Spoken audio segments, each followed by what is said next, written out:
Hi, I'm Josiah Leuenberger, Director of the Nashville Institute for Faith and Work. The Nashville Institute for Faith and Work is a ministry that aims to help people think well about their faith and work to really live on mission in the places that God has called each one of us to serve in our daily endeavors. And this is a brand new series here at NIFW. We're calling it My Faith and Work Story. And really, this is an opportunity for us to show how God cares about every area of life and invites us to partner with Him when we know Jesus, to partner with God in His mission to renew all things. And so it is our goal to share examples of what it looks like for us to engage the brokenness of our world through our work with the gospel of Jesus Christ in order to inspire creativity for what service to God and others can really look like in our own lives. And so today for our first interview, we are excited to have with us Dr. Brian Lindman. Brian, thank you so much for coming. I want to ask you, would you share with us what you do for work and how God led you to serving in this field? Yeah, Josiah, thanks for inviting me. It's great to be here. I'm a cardiologist or a heart doctor, although I spend the majority of my time doing patient-oriented research. In distinction from those who do research that involves more mice and cells, my research is focused on patients. I'm also the medical director of the Heart Valve Center at Vanderbilt. So I spend a lot of time taking care of and evaluating patients with heart valve disease. So the heart has 4 valves, and these function as doorways between the chambers of the heart. And those valves can either become blocked, or what we call stenotic, or leaky, which we call regurgitant. 15 years ago, heart valve disease, severe heart valve disease, could only be treated with open heart surgery to replace or to repair a valve. But there's been disruptive innovation over the last 10 to 15 years that now allow us to treat many of these valve diseases with a catheter-based approach. So for example, I focus a lot of attention on aortic stenosis. So the aortic valve is between the left ventricle and the aorta. So blood is pumped out of the left ventricle through the aortic valve into the aorta. And in about 5 to 10% of older adults, that valve will become blocked or stenotic. And At what point in their life? About 60, 65, we start to see the incidence begin to increase, and it steadily increases with age into the 70s and 80s. Okay. And so that valve stenosis will progress from mild to severe over the course of several years. There are no medications currently to slow that progression. And when it becomes severe, patients will develop symptoms like shortness of breath, chest pain, passing out. And so at that point, valve replacement's needed. 10 or 15 years ago, that would require an open heart surgery, cut the chest, open heart, cut out the valve, sew in a new one, ICU stay for 5 to 7 days, and then discharge, and a long recovery. And now, over the last decade or so, we're able to do this much less invasively with balloons and catheters that are delivered through the femoral artery. You implant a valve that takes over the function of your valve. There's no cutting out your old valve. You push the old one to the side, and patients have that procedure without general anesthesia. They're able to go home the next day, and recovery is much quicker. So it's really been a transformation in this field, and I've kind of lived through this from fellowship to now. You know, I guess in terms of how I got into medicine, probably in high school I began to think, I really like medicine and science, but I wanted to find a way to apply it. And this was an opportunity to have a direct and tangible, concrete impact on humans, on people, and to make an impact that's direct in their life. So that began to develop momentum in my thinking and was reaffirmed as I went through college. Brian, something that's fascinating to me about your story is your approach to pursuing a medical education is less than conventional. Can you share with us some of that journey and why you chose the path that you did? Yeah, sure. So I was initially in the combined MD-PhD program at Vanderbilt, which is a program where you do 2 years of medical training, 3 or 4 years in the lab to get your PhD, and then you finish with 2 final years of medical school. After 2 years of med school, I found myself in the lab. I was in a cancer immunology lab, primarily doing work on mice and cell culture, and realized this is not me. This is not the fit. and this is not what I want to be doing. And at that point, it was too late to get back into third-year clinical medicine rotations. And when I was in college, during a summer internship in D.C., I had become more exposed to Reformed theology and was very curious to learn more and to develop deeper roots in terms of what that meant. My best friend from college was at Reformed Theological Seminary in Orlando, so I decided I'm just going to go there, and it was never with the idea of leaving medicine, but it was with the idea of developing a deeper understanding of a biblical worldview and how that could be applied to medicine and science. And so I did that. It was a very rich experience. The most influential professor was probably John Frame, who taught me systematic theology and the history of epistemology. I had an opportunity to grapple with how to apply a biblical worldview to medicine and science, and took opportunity to do that in the papers that I had freedom to, in terms of how I would focus those papers, and wrote an independent study in my final year or final semester in which I applied his perspectivalism and my understanding of a biblical worldview in contrast to scientific naturalism, and applied that to the ethical issue of human reproductive cloning, and just tried to grapple with how these concepts, touch down on a timely, relevant topic such as that. And it was a wonderful opportunity to bring those things together. And although I'm not writing papers like that now in my time as a physician, as a researcher, having that background was so incredibly helpful in giving me confidence and peace in terms of how I interact with my colleagues, many very smart colleagues, most of whom embrace a scientific naturalistic worldview, sometimes which they haven't fully thought through. And so it's given me an ability to not feel intimidated or afraid as a Christian, but to even look for opportunities to engage them, to ask questions, not in a confrontational, antagonistic way, but in a way that says, I'm free to go there if you want to go there, and even look for ways to invite that through shared life experience.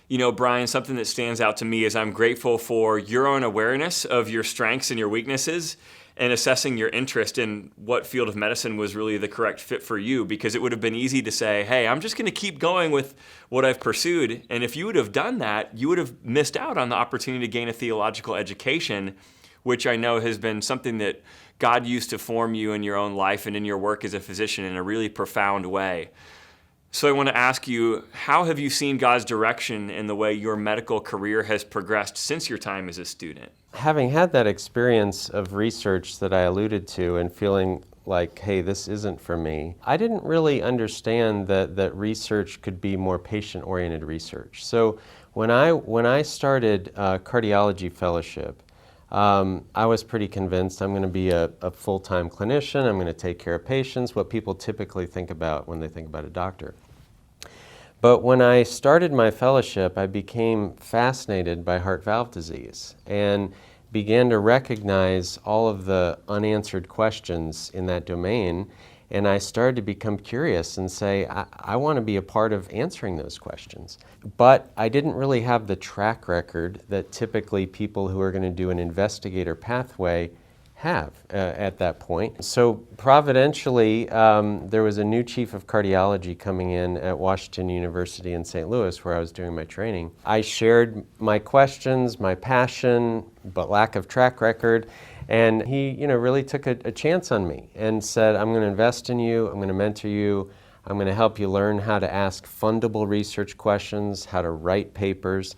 And so he did that. So out of fellowship, right from the start, the majority of my time was focused on clinical research.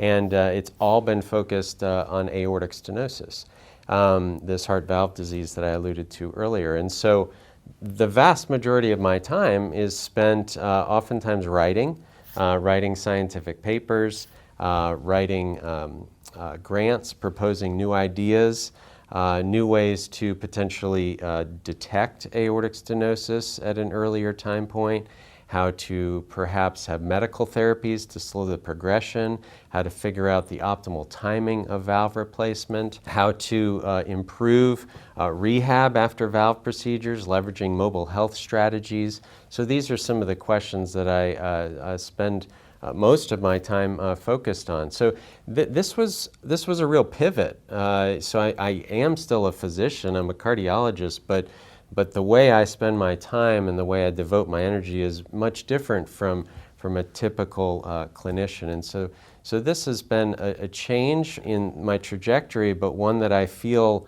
wired for, I feel energized by, I feel like I'm able to bring creativity to and innovation and new ideas in a way that's deeply satisfying. There's an opportunity to impact the patient in that patient-physician encounter, and I still get that, but there's also an opportunity to impact a field and to change the course of a field and to just change the way that we manage all patients with a given disease, and that's a special opportunity to participate in that type of work as well.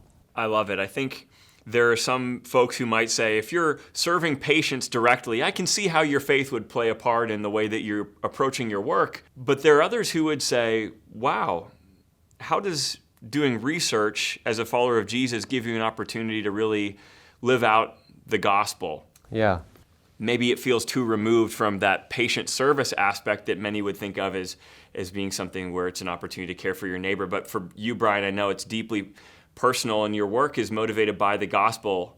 And I would just love, in your own words, for you to be able to share some of what it looks like for you to live on mission in your field. Yeah, thanks. I think about this a lot, and I think it is an important issue because I think a lot of people, when they think of a Christian physician and how they might bring their faith to their work, they might think, oh, well, maybe that means sharing the gospel with your patient or praying with your patient. While those are examples of how those things might intersect and how you might, bring your faith into your work, if you will, I think that that's perhaps too narrow. And I look at it a bit differently. I place my work in a broader story, the story of redemption and restoration. That is a story that all believers share. And when you think about the sin of Adam and the fall that resulted, it's one that has broad and cosmic implications. And so the fall is not only touching on us spiritually, but it also affects us physically and emotionally and relationally. Yes. And so Romans 8 talks about, creation groaning and groaning to be released from its tendency towards corruption. And so although it might sound a bit strange or funny, in a very real sense, the fall touches the heart and the aortic valve. And so the efforts to identify new therapies, to identify the optimal timing of valve replacement, to detect it earlier, these are efforts to fight against the effects of the fall insofar as they manifest in the aortic valve that causes a tremendous amount of suffering and early death. And so while my focus is primarily focusing on the biological or physical effects of the fall, in contrast to others who might focus on some other aspects, it's part of that larger story. Whether I'm writing a paper, a scientific paper to describe a new discovery, whether I'm writing a grant to propose a new way of treating heart valve disease, whether I'm doing an echocardiogram to guide the placement of a new heart valve in a patient, whether I'm interacting with a patient trying to figure out the best therapy for them and the best timing of it, or whether I'm praying with a patient, or whether I'm encouraging a colleague who just lost a patient due to a complication that maybe could have been avoided, or whether I'm praying for a colleague whose daughter is suffering from depression, or whether I'm encouraging a research coordinator of mine who works with me on clinical trials. All of these are a part of the redemptive, restorative story that we are called to be a part of. and align with the mission of our Christ Pres Church, namely to join Christ or to follow Christ in his mission of loving people, places, and things to life. And so I think with this broadened view, it allows all of that work, whether it's overtly spiritual or whether it's these other things I've alluded to, which are very much a part of pushing back against the effects of the fall and being a part of that broader redemptive, restorative story. And so that infuses everything I do, all those aspects of my work, with purpose, with kingdom purpose. And that's what can bring such joy to all those elements of the work and not just narrowly spiritual parts of it. And so that's really encouraging to me. It's energizing to me. It's something that has been a real important part of my journey. And so I hope that others might think about how aspects of their work, whether it's as a physician or many other aspects, are a part of that larger redemptive story that we're all called to play a role in. Amen. Brian, I love it. Thank you so much. What a great example you shared with us in your own journey with Christ and seeking to serve God and others through your work in response to the grace of Jesus you've experienced, participating in that work of Christ to make all things new that one day we'll experience when Jesus returns in a complete way. And so thank you for sharing with us your story. We're so grateful for your partnership and ministry with NIFW. If you're looking for more information on ways you can connect as part of the Nashville Institute of Faith community, you can go online to nifw.org. Thank you so much for this time with us. Pleasure, Josiah. Thanks so for much, the conversation. Brian.